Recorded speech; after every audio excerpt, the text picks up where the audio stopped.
ফের শুরু হয়ে গেছে ইরান ও যুক্তরাষ্ট্রের হামলা পাল্টা হামলা, যার ফলে শান্তি চুক্তি ভেস্তে যেতে পারে বলে ধারণা করছেন বিশ্লেষকরা।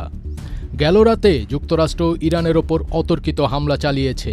ইরানের রাষ্ট্রীয় গণমাধ্যম জানিয়েছে মার্কিন হামলায় কেশম দ্বীপ, বন্দর আব্বাস এবং সিরিক আক্রান্ত হয়েছে। তবে ইরানও বসে নেই। যুক্তরাষ্ট্রের এই হামলার পর কঠোর পাল্টা জবাব দিয়েছে আইআরজিসি।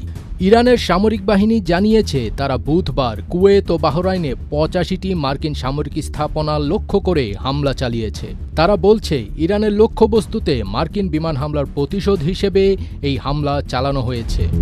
মার্কিন সেন্ট্রাল কমান্ড জানিয়েছে হরমুজ প্রণালী দিয়ে চলাচলকারী ৩টি বাণিজ্যিক জাহাজে ইরানের হামলার তাৎক্ষণিক জবাব হিসেবে নতুন করে এই হামলা চালানো হয়েছে।